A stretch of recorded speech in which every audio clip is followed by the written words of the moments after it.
Hello everyone, happy women's day. और इस women's day पर मैं आप लोगों के लिए एक गिफ्ट लेकर आई हूँ। जब मैं सेशंस करती हूँ तो उसमें मुझे कई सारे पेरेंट्स मिलते हैं और बहुत सारी मम्मियाँ ऐसी होती है जो घर पर रहती है और बोलती है कि मेरे पास तो बहुत सारा टाइम है, लेकिन मुझे समझ में नहीं आता कि मैं उस टाइम को कैसे यूटिलाइज करूँ। और कोई वर्किंग मदर्स होती है जो बोलती है कि हम तो ऑफिस जाते हैं, पूरा दिन घर संभालते हैं, हमारे पास हमारे बच्चों के साथ स्पेंड करने के लिए टाइम नहीं है। आज सारी मम्मियों के लिए मैं एक सोल्यूशन लेकर आई हूँ। इस सोल्यूशन को यूज करने के बाद आपको पता चलेगा कि 24 आवर्स में आपने कितना टाइम अच्छे से यूटिलाइज किया और आपने कितना टाइम अच्छे से वेस्ट किया।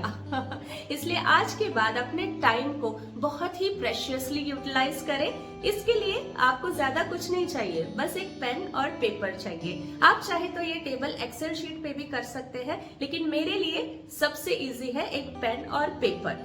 रेडी है आप?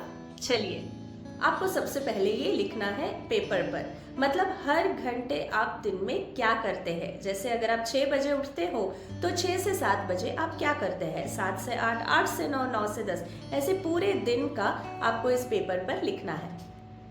बिल्कुल ऐसे हर एक घंटे का हिसाब हम लेने वाले हैं आज। आपको एक भी मिनट छोड़ना नहीं है। आप देखिए, आज पूरी तरह से आपको पता चलने वाला है कि आप इतने दिन कर क्या रहे थे और आगे आपको क्या करना है। राइट? आई होप कि आपने लिख लिया होगा। अब आप यहाँ पर देख सकते हैं कि मैं हर एक आवर में क्या क्या करती हूँ, मैंने यहाँ पर लिख दिया है।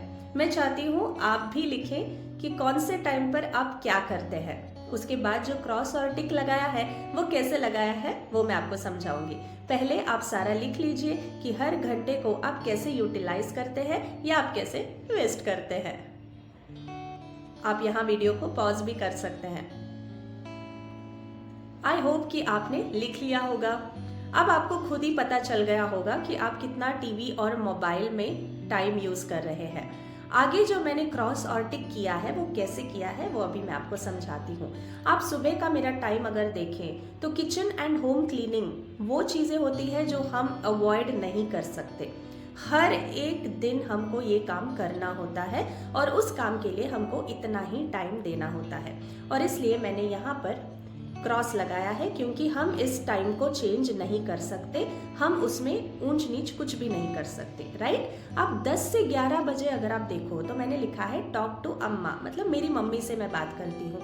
1 घंटे तक मैं बात करती हूँ। क्या मैं इसको कम नहीं कर सकती? हाँ, अगर मैं चाहूँ तो 10 से 10:30 तक मम्मी से बात कर सकती हूँ और उसके बाद आधा घंटा किसी अच्छे काम के लिए यूटिलाइज कर सकती हूँ। इसलिए मैंने इसको एक टिक दिया है, हाँ ये टाइम मैं थोड़ा यूज़ कर सकती हूँ।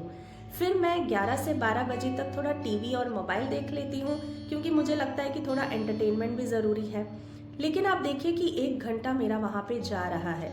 क्या मैं इस टाइम को भी चेंज कर सकती हूँ? हाँ, बिल्कुल कर सकती हूँ। चाहे तो 10 से 15 मिनट टीवी देखूंगी तो भी मेरे लिए चलेगा, वो भी एंटरटेनमेंट है। ज़रूरी नहीं है कि मैं 1 घंटे तक देखूँ। राइट? उसके बाद 12 से 1 मेरा लंच टाइम मैंने लिखा है, पर मुझे तो ऐसे लगता है कि उसमें से भी मैं 15 मिनट ले सकती हूँ मेरे लिए, खुद के लिए। राइट? अब मैंने 1 से 2 बजे स्क्रिप्ट राइटिंग लिखा है। अब ये टाइम पे मैं और कुछ नहीं करूँगी, सिर्फ और सिर्फ स्क्रिप्ट राइटिंग करूँगी, इसलिए ये टाइम मैं नहीं बदलना चाहती। इस टाइम को मुझे नहीं बदलना है। स्लीप टाइम, दोपहर में 2 घंटे सोना एक्चुअल में ज़रूरी नहीं है, बस 1 घंटे सोई तो भी काफ़ी है। इसलिए अलार्म रख के मैं 1 घंटे के बाद जग सकती हूँ और उसके बाद 1 घंटा मैं और कुछ कर सकती हूँ। शाम को भी आप देख सकते हैं टी और रील्स, मतलब चाय पीती हूँ और उसके बाद थोड़ी रील्स देख लेती हूँ। कभी कभी 1 घंटा कैसे गुजर जाता है मुझे पता भी नहीं चलता, इसलिए ये टाइम भी मैं बिल्कुल कम कर सकती हूँ। आधे घंटे का टी और रील्स के लिए टाइम दे सकती हूँ, बाकी आधा घंटा खुद के लिए यूज़ कर सकती हूँ।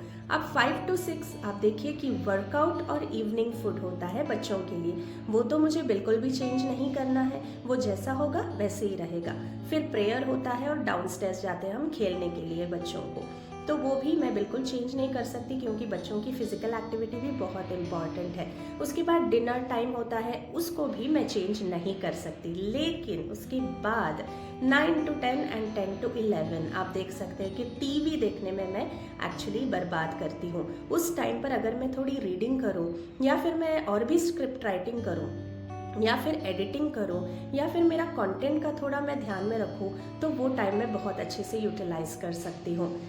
अगर आप देख रहे हैं तो हर एक घंटे में कैसे अपना टाइम वेस्ट कर रही हूँ और कितना टाइम मैं और भी अपने लिए निकाल सकती हूँ। जिस तरह से मैंने आपसे अभी बोला, उस हिसाब से अभी मेरे को 2 to 3 आवर्स मिल चुके हैं, वो भी एक्स्ट्रा।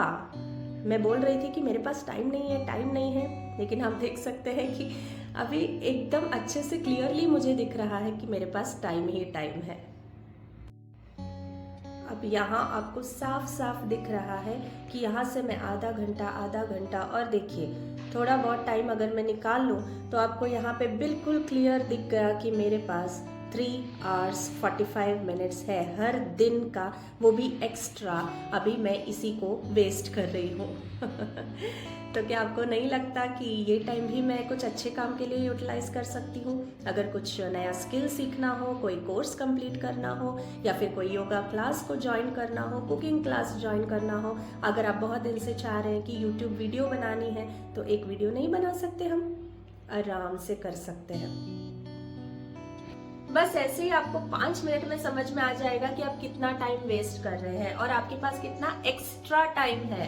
जो मम्मियाँ बोलती हैं कि 24 घंटे मेरे लिए काफी नहीं हो रहे हैं, तो आप बिल्कुल गलतफहमी में मत रहिए। 24 घंटे बहुत ज्यादा है हमारे लिए, उसमें हम बहुत टाइम ढूंढ के निकाल सकते हैं हमारे खुद के लिए। कितने दिन से पार्लर नहीं गए होंगे, कितने दिन से योगा नहीं किया होगा या एक्सरसाइज नहीं किया होगा, प्लीज प्लीज प्लीज आप खुद के लिए टाइम निकालें, अपनी खुशियों के लिए बहुत कुछ करें और ऐसे ही खुशियां बांटते भी रहें। इस विमेंस डे पे मैं आपको सिर्फ इतना कहना चाहती हूँ कि अपना खूब खूब ख्याल रखें। इस भागा दौड़ी की जिंदगी में हम खुद को कहीं ना कहीं भूल जाते हैं, इसलिए अब ये टाइम आ गया है कि इस एक शीट के साथ आप खुद के लिए टाइम ढूंढ सकते हैं। Take care of yourself. Bye bye.